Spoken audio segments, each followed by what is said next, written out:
지난 시간에 우리가 성경 연대기를 전체 개요를 한번 살펴보았습니다. 근데 그 지난 시간에는 족장들의 시대에 대해서 살펴보았죠. 아브라함과 이삭과 야곱과 요셉, 그리고 요셉의 초청으로 야곱의 가족이 이집트 땅으로 내려옵니다.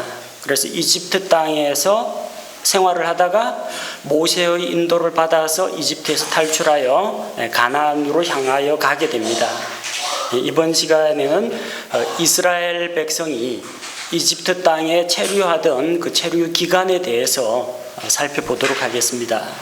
그리고 그 다음에 이집트에서의 생활이 어떠했고 어떻게 이집트를 떠나게 되었는지 그 구체적인 역사 과정을 살펴보도록 하겠습니다.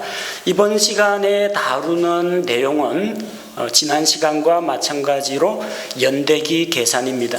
과연 이스라엘 민족이 이집트 땅에서 얼마나 오랫동안 머물렀느냐, 이것도 학자들 간에 논란이 되고 있는 첨예하게 논란이 되고 있는 부분입니다. 많은 신학자들이 이집트 체류 기간을 430년으로 잡고 있습니다.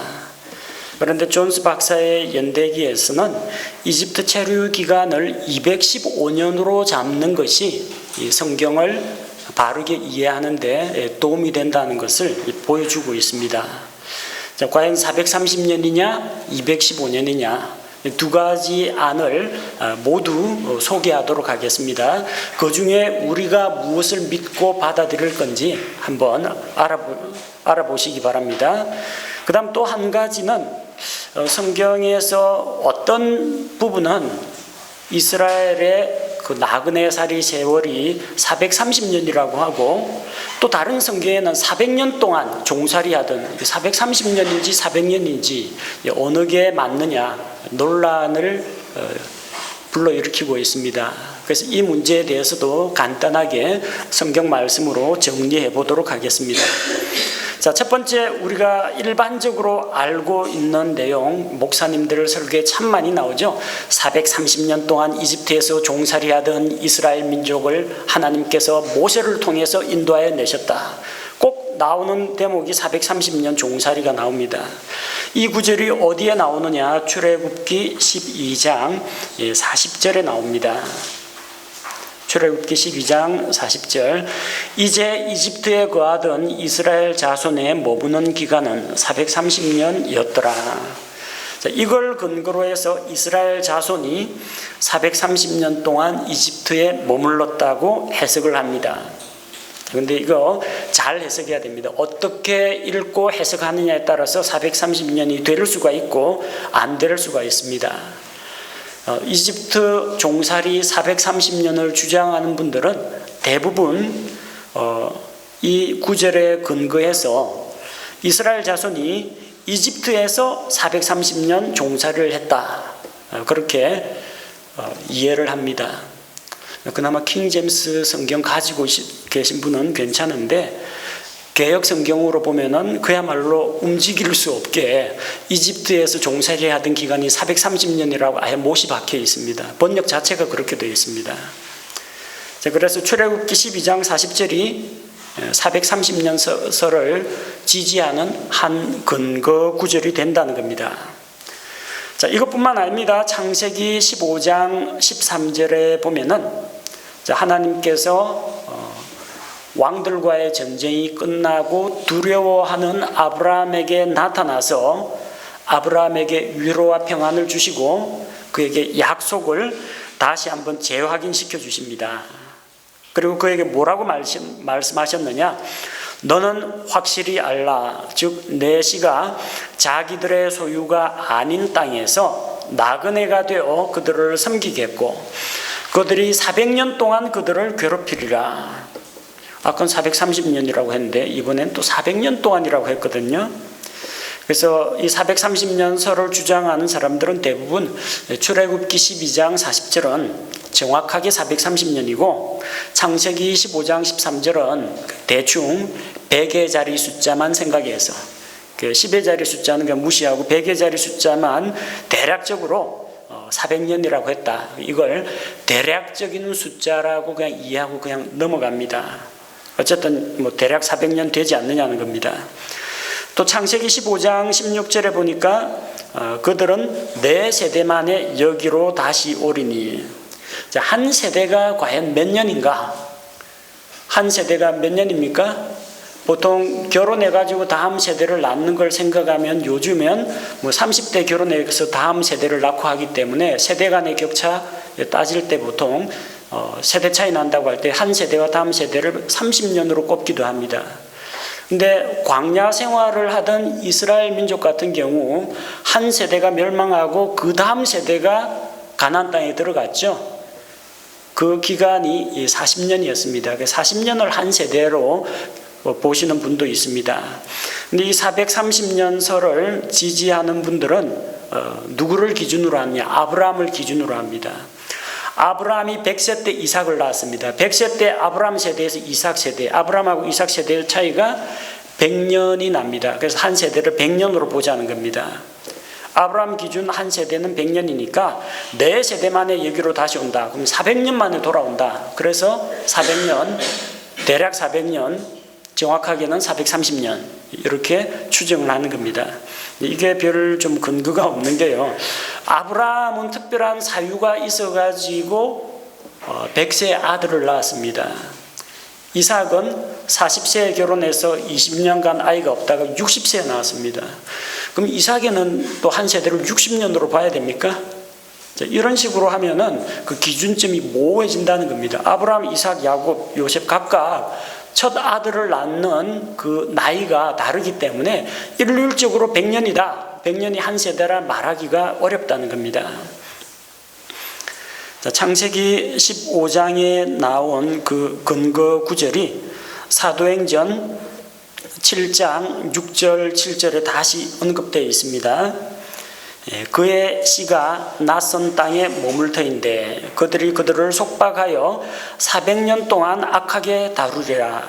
그 뒤에 그들이 나와 이곳에서 나를 섬기리라 하셨으며, 이것은 스데반 집사가 공회 앞에서 하나님의 말씀을 선포하면서 이스라엘의 전체 역사를 쭉 요약해서 정리하면서 말한 내용입니다. 여기에도 창세기 15장 내용을 인용해서 400년 동안이라고 나와 있습니다. 그리고 사람들은 그의 씨가 낯선 땅에 머물터인데 그 낯선 땅을 이집트라고 해석을 하는 겁니다. 성경에 뭐 그의 씨가 이집트에 머물 텐데 라고 되어 있지는 않습니다. 근데 이 사람들은 이집트라고 해석해야 이집트 체류 400년 혹은 430년이 받아들여지기 때문입니다. 근데 하나님께서 아브라함에게 그의 씨가, 아브라함의 씨가 누구예요? 직접적으로는 이삭이죠. 이삭이 이집트 내려갔습니까? 이삭은 이집트 내려간 적이 없습니다. 그러니까 낯선 땅을 이집트로만 한정할 수는 없다는 이야기입니다. 이런 주장에는 이런 한계점, 약점이 있으니까 고지고대로 듣지 마시고 조금 비평적으로 한번 생각해 볼 필요가 있습니다. 자, 그 다음으로 우리가 생각할 수 있는 게 이제 인구 통계학적인 문제입니다. 인구의 증가 문제입니다. 창세기 46장 27절 그리고 출애굽기 1장 5절에 보면 이집트로 내려간 야곱에게 속한 야곱의 이 식솔들이, 야곱의 가족이 모두 70명이었다고 합니다. 그런데 출애굽기 12장 37절에서 출애굽 때 장정만 약 60만 명. 그러니까 이 장정이 적어도 3명의 가족을 부양하고 있다. 혹은 여자, 노인, 아이가 많다라고 하면은 이 숫자는 전체 백성 인구는 약 200만 명이 넘어간다는 결론이 나옵니다. 그런데 이 430년설을 주장하는 사람은 215년 만에 70명이 200만이 될 수 있느냐는 겁니다. 인구가 이렇게 급증할 수는 없다고 생각합니다. 다만 430년 정도라면은 이 정도로 불어날 가능성이 있다라고 보는 겁니다. 인구가 기하급수적으로 불어난다면은 적어도 200년이 더 있으면은 더 많은 숫자로 증식할 가능성이 있다는 겁니다. 그러나 우리는 그 인구의 그 자연 증가율을 계산할 때 한 사람이 과연 살아있는 동안에 몇 명의 자녀를 낳는지에 대해서 정확한 통계치를 가지고 있지 않습니다.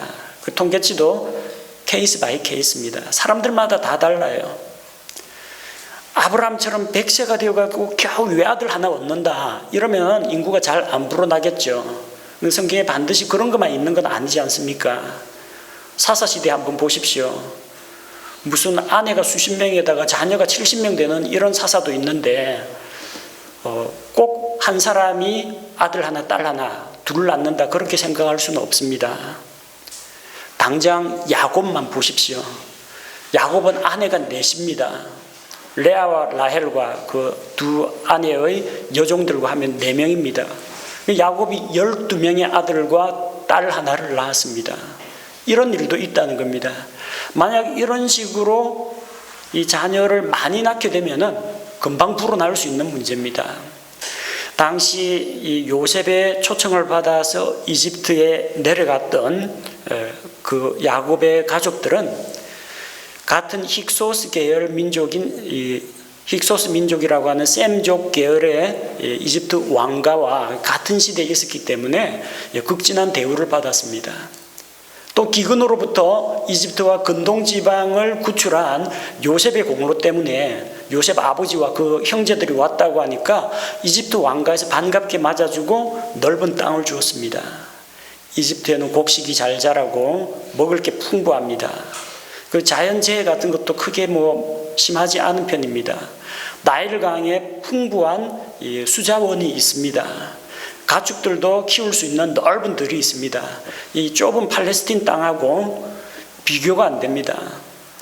그쪽에 있는 가나안 족속, 아모리 족속, 블레셋 족속 눈치 보면서 사는 그런 데가 아니라 넓은 이집트 땅을 그들이 마음껏 누릴 수가 있었다는 겁니다. 그래서 이집트의 풍부한 물량과 또 넓은 땅을 기초로 하나님께서 그들을 정말로 바다의 많은 모래와 같이 증식시키고자 하신다면 못하실 수가 없다는 이야기입니다. 그래서 215년밖에 안 되기 때문에 인구는 적을 것이다 생각하는 이런 것은 사람의 통념에서 나온 것이지 하나님의 능력이라면 우리는 능히 가능하다고 봐야 됩니다. 자, 그래서 다음에 이제 출애굽기 12장 40절 말씀에 보면 이집트에 거하던 이스라엘 자손에 머무는 기간, 여기 이스라엘 자손이 누구냐는 겁니다. 그들은 이스라엘의 자손으로 한정해야 한다는 입장입니다. 그러니까 아브라함은 이스라엘 민족의 시조죠. 그러니까 아브라함은 이스라엘의 자손은 아니라는 겁니다. 이스라엘의 조상이 되었으면 조상이 되었지. 그러니까 아브라함 빼자는 이야기입니다. 이삭도 이스라엘의 아버지죠. 이스라엘 자손 아니고 이스라엘 아버지니까 빼자는 겁니다. 야곱은 야곱 자신이 이스라엘입니다. 본인은 빼자는 겁니다. 그러니까 야곱의 자손들로부터 야곱의 12아들과 그 이하부터 계산해야 된다는 겁니다. 그러니까 가나안 땅에 머물던 기간은 빼고 순수하게 이집트에 머물던 야곱의 후손들만 계산해서 430년으로 보자는 이야기입니다. 그럴듯합니까? 문자 그대로 이스라엘의 자손 이렇게 하면은 그렇게 되겠죠. 근데 이 이스라엘이라는 말은 이제 하나님과 겨루 이겼다고 하나님께서 주신 그 민족의 칭호입니다. 개인적으로는 야곱의 이름이기도 한데, 근데 여기서 하나님께서 굳이 야곱의 자손, 분명히 야곱의 자손이 아니라 이스라엘의 자손, 이스라엘 민족을 거론을 하셨습니다. 자, 그러면 아브라함을 넣어야 하느냐 말아야 되느냐? 그럼 여러분 한국사 이야기할 때 대한민국의 역사를 얼마로 잡습니까? 우리 대한민국, 그 대한제국, 조선은 한국 역사 아닙니까? 한국이라는 말은 안 썼지만 그럼 고려는 어떻습니까? 통일신라, 삼국시대, 고구려 백제신라, 부여, 동해, 옥저, 고조선, 이거는 한국 사람 아닙니까? 대한민국이라는 국호를 사용하지는 않았지만 우리는 민족의 시작을 어디로 잡습니까? 고조선부터 잡습니다. BC 2333년 고조선부터 잡아요. 그거 빼놓으면 우리나라 역사는 그냥 반토막이 나고 맙니다. 대한제국이 어디 하늘에서 뚝 떨어졌습니까? 땅에서 솟아났습니까? 그 역사는 과거로부터 이어져 내려온 겁니다. 거슬러 올라가자면 노아의 방주에서 나온 셈의 후손 가운데 무리들을 이끌고 바벨탑 쌓던 걸 중단하고 동쪽으로 이동해서 저 시베리아 벌판을 지나가지고 일부는 중국 쪽으로 일부는 한반도로 내려온 사람들이 세운 나라가 고조선입니다. 하늘에서 환웅이 내려와가지고 환인이 내려와가지고 나라를 건국했다. 그건 신화에 속하는 이야기지만 그 사람도 분명히 아담과 이브의 후손이라는 겁니다. 그래서 이 땅에 정착한 우리 민족의 역사를 꼽을 때 우리는 대한민국만을 꼽는 게 아니라 고조선부터 따집니다. 같은 원리로 생각해 봅시다. 이스라엘 자손할 때 물론 글자 그대로 따지자면은 세종대왕은 대한민국 사람이 아닙니다. 그러나 우리 조상인 것은 사실입니다. 이순신이 대한민국의 장군은 아닙니다. 하지만 분명히 우리나라 사람, 우리 조상이라고 믿고 있지 않습니까? 이스라엘 자손이라고 할 때 단순히 이스라엘, 야곱의 아들들 그 이후부터 계산하면은 위쪽에 있는 이스라엘 역사가 다 날아가 버리는 겁니다. 한번 이스라엘 국민 아무나 잡고 너희들이 국가를 형성한 것은 1948년 이렇게 하다가는 큰 외교적인 결례를 범하게 됩니다. 그들의 역사를 이야기하자면은 하나님께서 우리 조상 아브라함을 갈대아 우르에서 불러내시고 이렇게 나옵니다. 누가 입증합니까? 성경이 입증합니다. 여호수아가 여호수아 24장 고별 설교 이야기하면서 그 역사를 어디로 꼽고 있습니까? 이스라엘 자손의 역사는 이집트에서 시작되었다. 아닙니다. 아브라함의 아버지 데라가 강 건너편에서 다른 신을 섬기고 있을 때 하나님께서 아브라함을 불러내셨다. 그걸 역사로 꼽고 있습니다. 신약시대 사도행전 7장에서 스데반의 설교를 살펴보십시오. 이스라엘 민족의 역사, 이 이스라엘 사람들아 들으라. 하나님께서 우리 조상 아브라함을 불러내시고 아브라함부터 시작합니다. 그렇기 때문에 이스라엘 역사를 이야기할 때 아브라함을 포함시키는 것이 옳다는 이야기입니다. 자, 그래서 이집트 체류 기간을 430년으로 보는 그런 입장이 있습니다만 또 그들 나름대로 주장하는 논리를 가지고 있지만 우리는 이런 논리 중간중간에 이런 허점들이 있다는 것을 알 수가 있습니다. 자, 그럼 이집트 체류 기간을 왜 215년으로 보느냐? 출애굽기 12장 40절을 잘 해석해야 됩니다. 이제 이집트에 거하던 이스라엘 자손의 머무는 기간은 이라고 할 때 이집트에 거하던 이스라엘 자손의 머무는 기간이 아니고요. 그 나그네 생활을 하는 이스라엘 자손이 있는데 이 이스라엘 자손이 나그네 세월이 430년이었는데 이 이스라엘 자손이 그때는 이집트에 거하고 있었다는 이야기입니다. 이집트에 거하던 어떤 이스라엘 민족이라는 족속이 있는데 그 민족의 전체 나그네 여정이 430년이었다는 겁니다. 영어 성경을 보십시오. 자, now 해가지고 the sojourn이 나오죠. sojourn은 정착된 토지를 가지지 않고 이리저리 방랑 생활을 하는 사람을 이야기합니다. 그 children of Israel, 이스라엘의 나그네 여정입니다. Who dwelt in Egypt, 요거는 삽입구로 되어 있습니다. 콤마하고 콤마 사이입니다. 그래서 삽입구 빼고 한번 해석해 보세요. 이스라엘 민족의 방랑 생활은 430년이었다 이겁니다. 근데 그 이스라엘 그 사람이 그때 이 말씀을 기록할 때 이 출애굽의 역사를 이야기할 때 그들이 이집트에 거하고 있었다는 것을 이 관형구로 증명하고 있는 겁니다. 이집트에 거하던 그 이스라엘 자손 이렇게 수식하는 겁니다. 원래 문장의 골조는 뭡니까? 이스라엘 자손의 방랑 생활은 430년이었다는 겁니다. 방랑 생활 중에 이집트에도 거했고 가나안 땅에도 거했고 이리저리 또 돌아다녔다는 겁니다. 이집트에서만 계속 거했던 게 아닙니다. 방랑 생활이기 때문에 그야말로 이 양떼, 소떼 몰면서 가나안 땅 전역을 다 돌아다녔습니다. 그래서 이 구절을 개역성경처럼 이집트에서 430년 동안이나 거하던 이스라엘 자손으로 읽지 말고 영어 원문대로 이집트에 거하던 이스라엘 자손들이 있는데 그들의 나그네 생활은 430년이었다는 겁니다. 나그네 생활이 430년이지 이집트 생활이 430년이 아니라는 겁니다.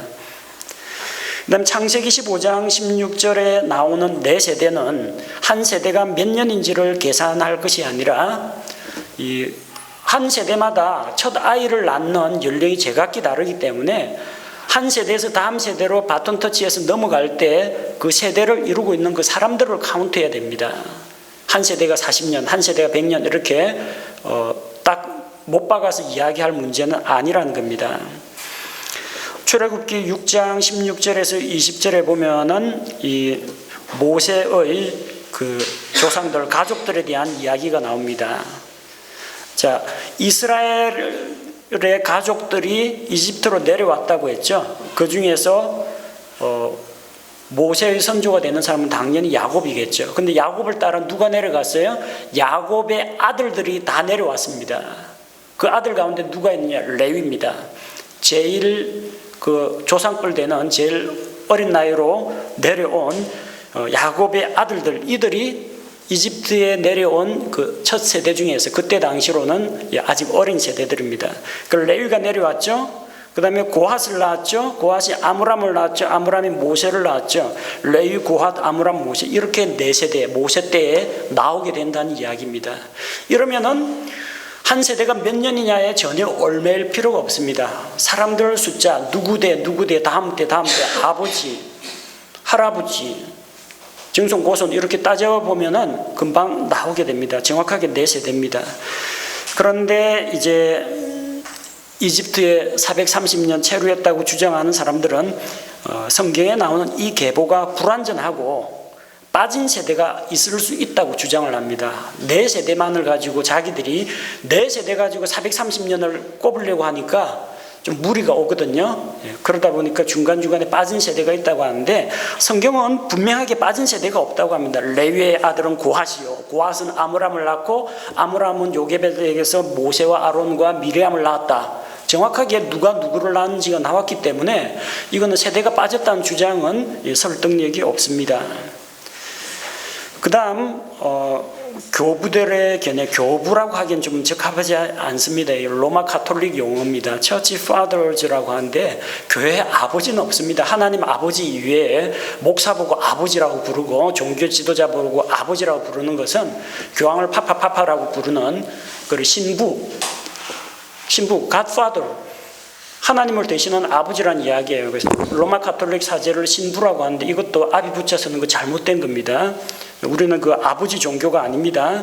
이방 종교에서는 그 자꾸 이 사제 집단을 아버지, 영적인 아버지 그렇게 부르는데 어쨌든 뭐 일반적으로 쓰는 용어이기 때문에 Church Fathers, 교회의 종교 지도자들입니다. 터툴리안이라고 하는 이 학자 그리고 또 역시 종교 지도자는 이스라엘이 이집트에 머물던 기간을 215년으로 주장하고 있습니다. 그리고 요세푸스, 자주 듣는 이름이죠. 요세푸스라는 이 역사학자는 이스라엘 역사학자입니다. 어떤 글에서는 215년을 주장하고 또 어떤 글에서는 430년을 주장하고 주장이 조금 왔다 갔다 합니다. 자, 그런데 결정적인 단서는 뭐냐? 갈라디아서 3장 17절입니다. 우리가 앞서 읽었던 말씀, 하나님께서 그리스도 안에서 미리 확정하신 그 언약, 아브라함 언약을 430년 뒤에 생긴 율법이 취소하지 못하며 또 그 약속을 무효로 만들지 못하리라.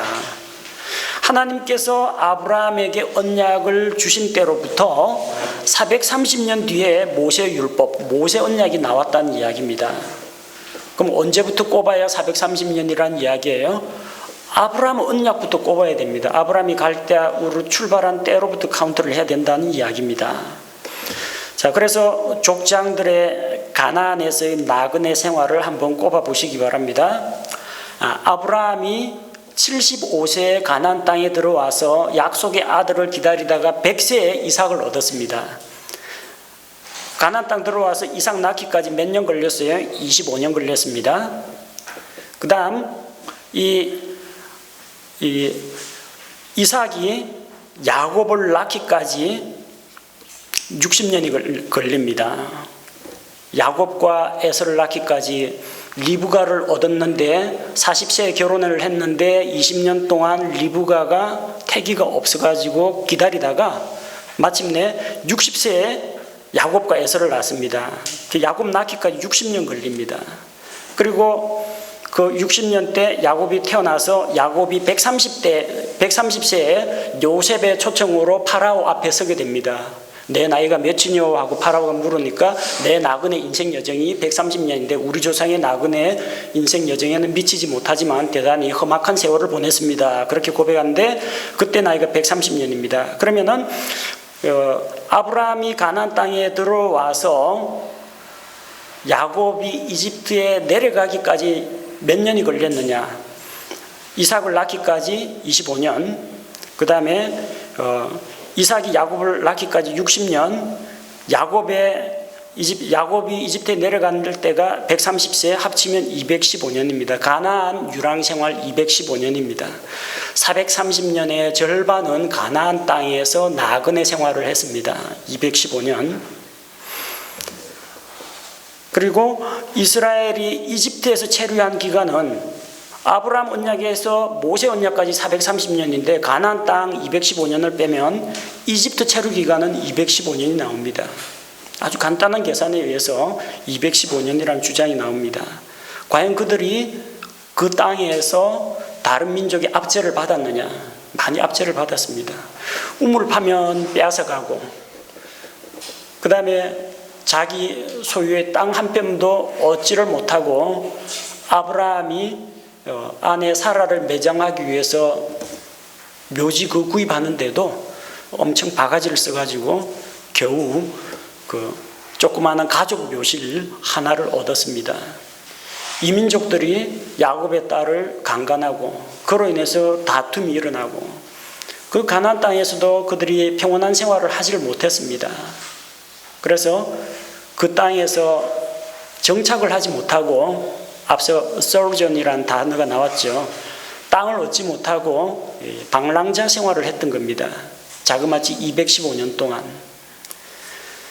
그리고 이집트에서 역시 이방 민족들 가운데 있으면서 물질적인 이제 풍요나 혜택은 누렸겠지만 또 거기에서 이방 민족들에 의해서 종교적인 어떤 간섭이나 억압 같은 것들은 또 있었습니다. 이집트 사람들은 소를 신성시해가지고 섬기는데 이스라엘 민족은 소 잡아가지고 하나님께 제사를 드리니까 이집트 사람들 보면은 노하지 않겠습니까? 요셉이 미리 자기 외딴 데로 고센 땅으로 빼놓긴 했지만 뭔가 좀 맞지 않는 그런 사람들입니다. 그리고 마침내 이제 왕조가 바뀌었을 때 이집트 땅에서 그들이 혹독한 노예 생활을 하게 되죠. 종살이를 하게 됩니다. 가나안 땅의 방랑 생활, 이집트에서 체류한 기간 합쳐서 430년이라는 겁니다. 세 번째는 이거 그 430년설을 주장하는 거기에 대한 이제 반론입니다. 만약에 이스라엘이 이집트에 체류한 기간이 430년이라면 어떤 문제가 발생하느냐? 자, 모세가 출생한 시기는 언제가 되느냐면은 전체 이집트의 체류 기간이 만약 430년이라면은 모세가 80세에 파라오 앞에 서가지고 이스라엘 민족을 이끌고 나오게 됩니다. 그러면은 출애굽하기 80년 전에 모세가 태어났다는 이야기죠. 430년에서 80년을 빼면 350년. 바로 그 야곱의 집이 이집트로 내려온 지 350년째 되는 해에 모세가 태어나야 됩니다. 그럼 이 350년을 누가 나눠 가져야 되느냐? 레위하고 요게벳이 알아서 나눠 가져야 됩니다. 350년을 두 사람이 나눠 가져야 돼요. 자, 레위의 전체 생애는 출애굽기 6장 16절을 보면은 137세까지 살았습니다. 혼자서 350년 맡을 능력이 안 되죠. 137세까지 살았습니다. 근데 레위가 이집트에 내려왔을 때 요셉의 초청으로 내려왔을 때가 몇 세쯤이냐? 요셉은 30세에 파라오 앞에 서게 됩니다.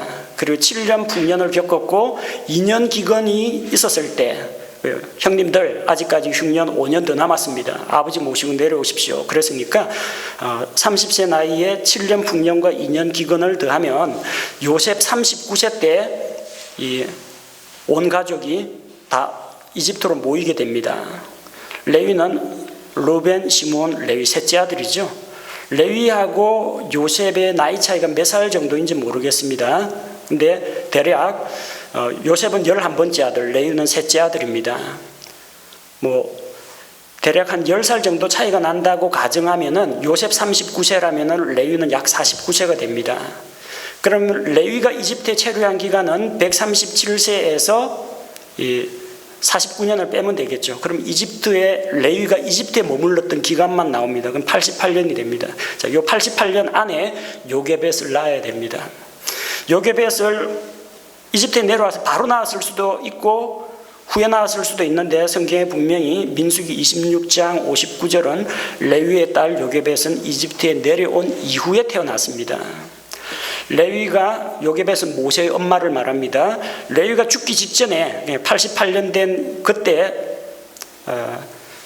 이집트에 머물던 88년 차에 곧 137세에 숨 넘어가기 전에 딸을 낳았다라고 가정을 하더라도 350년 가운데서 레위가 차지하던 88년을 빼면 요게벳의 나이 자그마치 262세입니다. 그리고 자기 조카 아므람은 자기 고모 요게벳과 결혼을 하게 됩니다. 이 어린 아므람이 262세 먹은 고모한테 반해가지고 결혼을 해서 모세를 낳았다? 이거는 누가 봐도 설득력이 없습니다. 430년이 돼버리면요, 이 요게벳이 엄청난 횟수를 혼자서 감당해야 됩니다. 그리고 그 당시 사람들, 족장들의 나이를 보면 알겠지만 이집트로 내려온 다음에 수명이 또 급격히 떨어집니다. 옛날처럼 170세씩 이렇게 못 사는 사람들도 많고 일찍 죽은 사람도 많아요. 근데 요게벳만 애 낳을 때가 262세였다라고 하면 이게 문제가 발생한다는 겁니다. 이런 430년 설은 어느 모로 보나 적합하지가 않다는 그런 발례로 입증해 보여드린 겁니다. 자, 어떤 구절에는 그러면은 전체 방랑 생활이 430년이었다고 하고 어떤 구절에는 400년이라고 했는데 어디서 30년 차이가 나느냐는 겁니다. 왜 30년 차이가 나느냐? 이게 정말 어떤 신학자들이 이야기하는 것처럼 430년인데 대충 대략 400년 정도 된다. 하나님께서 두루뭉술하게 넘어가자고 하신 거냐? 아니냐?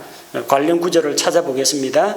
우리가 출애굽기 앞쪽에 나온 12장 40절에는 이스라엘의 전체 방랑 기간이 430년이라고 했는데 창세기 15장 13절에 보면은 그 기간이 400년이라고 했습니다. 근데 여기는 또 단서가 붙어 있어요. 이스라엘 민족을 가리키는 게 아니고 내 씨가 하나님께서 아브라함에게 지금 말씀하고 있습니다. 내 씨가 그의 씨가 자기들의 소유가 아닌 땅에서 낯선 땅에서 머물 터인데 400년 동안 괴롭히리라 악하게 다루리라.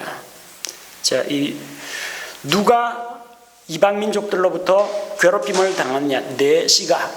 자, 아브라함에게 내 씨가 할 때 이거는 누굽니까? 정확하게 한 사람입니다. 이삭입니다.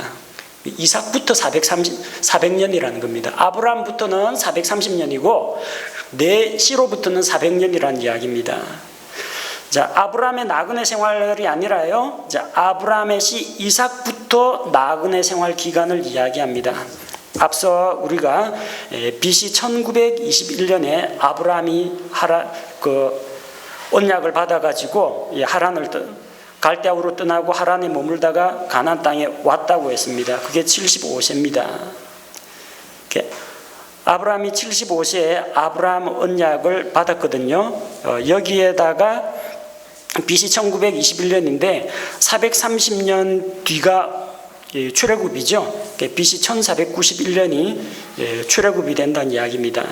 근데 이 출애굽에서 430년 내려오지 말고 출애굽에서 400년을 거슬러 올라가면은 BC 1891년입니다. 이때가 이삭이 약속의 씨로 확정된 때입니다.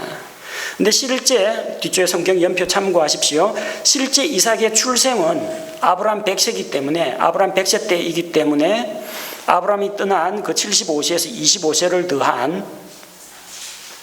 25세를 더한 때입니다.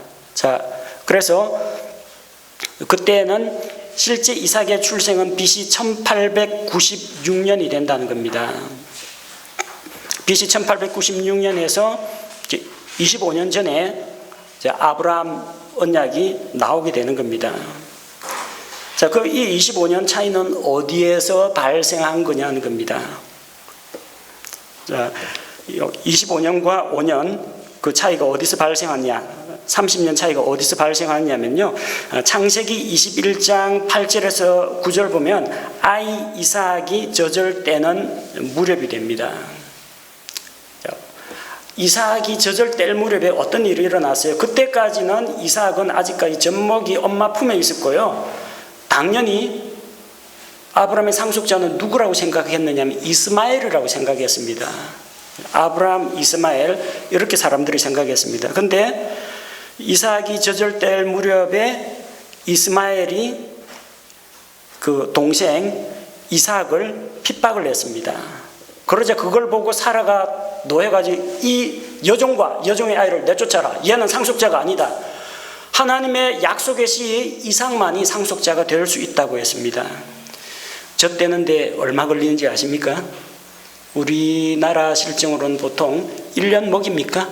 보통 1년 아니면 1년 6개월 뭐 그 정도 먹이고 젖을 뗍니다. 근데 유대인들은 보통 3살에서 7살 사이에 젖을 뗍니다. 모유 수유를 그렇게 오래 한다는 이야기입니다. 젖을 떼는 기간이 우리보다 훨씬 더 깁니다. 뭘 보면 알 수 있느냐면요. 사무엘상 1장 23에서 25절을 보면 한나가 하나님께 기도해서 사무엘이라는 아이를 얻게 됩니다. 근데 사무엘이 젖을 떼자 엘리에게 데려가서 주를 섬기게 했습니다. 우리식으로 생각하면 안 됩니다. 젖 떼가지고 이제 아장아장 걸음도 제대로 못 걷는 애를 자 주의 전에 가서 하나님을 섬기라. 엘리가 사무엘 봐야지. 사무엘이 돌아다니면서 주의 전을 섬기는 거 못합니다. 근데 주의 전을 섬겼다고 했어요. 이때 나이는 기어다니는 1살, 2살짜리 어린애가 아니란 이야기입니다. 최소한 5살에서 7살입니다. 그래야만 심부름도 하고 저기에서 향재료 가지고 오라 해도 알아듣고 저기에다 저 빵 전시해라 하더라도 사무엘이 할 수가 있는 겁니다. 적어도 여러분 집에서 애한테 심부름 시키고 일을 시키고 집안일을 시키는 나이 보면 되게 5살, 최소 5살은 돼야 말귀를 알아듣고 그 다음에 시키는 대로 일을 합니다. 걷고 움직이고 활동을 하려면 그 정도는 돼야 된다는 이야기입니다. 그래서 그 실제 이삭이 출생한 BC 1896년에서 5년을 떼면 젖대는 시기를 5년으로 잡으면은 1891년 그 차이, 이삭이 실제로 태어난 시기하고 그 약속이 그에게 계승되는 시기 사이에 5년의 차이가 벌어진다는 겁니다. 이때 이스마엘 나이가 몇 살이냐면은 이스마엘은 아브라함 99세 때 할례 언약을 받고 아브라함과 이스마엘이 똑같이 할례를 받았습니다. 할례 받을 때 창세기 17장 25절에 보면은 이스마엘 나이가 13살에 할례 받았습니다. 1년 뒤에 동생 이삭 태어납니다. 자, 그래서 이스마엘하고 이삭 나이 차이가 14살 차이가 납니다. 이삭이 5살에 젖을 떼면서 이때 당시에는 14살 많으니까 19살이죠. 19살은 벌써 일가를 이루어야 되는데 아브라함이 내쫓았습니다. 종과 여종의 아이를 내쫓으라는 말씀에 따라서 내보냈습니다. 그리고 이게 쫓겨나야 이삭이 정식으로 약속의 계승자, 상속자가 된다는 겁니다. 이삭 태어난 지 5년 걸렸습니다. 자, 아브라함이 그 이삭에게 약속을 물려주기까지 얼마가 걸렸느냐? 25년, 75세에서 100세의 아이를 얻었죠. 아이 얻는데 25년 걸렸습니다. 이삭 젖대는데 5년, 이스마엘 내쫓고 이삭을 상속자로 삼는데 5년 걸렸습니다. 30년 걸렸습니다. 그래서 아브라함 언약으로부터 30년 뒤에 이삭이 약속의 계승자가 된다는 이야기입니다. 내시 할 때 이삭, 그 이삭에게로 넘겨진 게 그 30년간의 차이가 나는 겁니다. 430년이라고 이야기할 때는 아브라함 언약으로부터 430년이요. 그 다음에 아브라함이 아이를 낳기 25년, 젖대기 5년, 그 30년을 제하고 내 씨가 낯선 땅에서 400년 동안 나그네 생활을 한다 할 때는 아브라함의 씨 이삭으로부터 400년이라는 이야기입니다. 이렇게 하면 성경에는 어떠한 모순도 없다는 겁니다. 430년, 400년은 각기 다른 문맥에서 사용되었다는 것을 먼저 명심하고 있으면 논란의 여지가 없으리라고 생각합니다.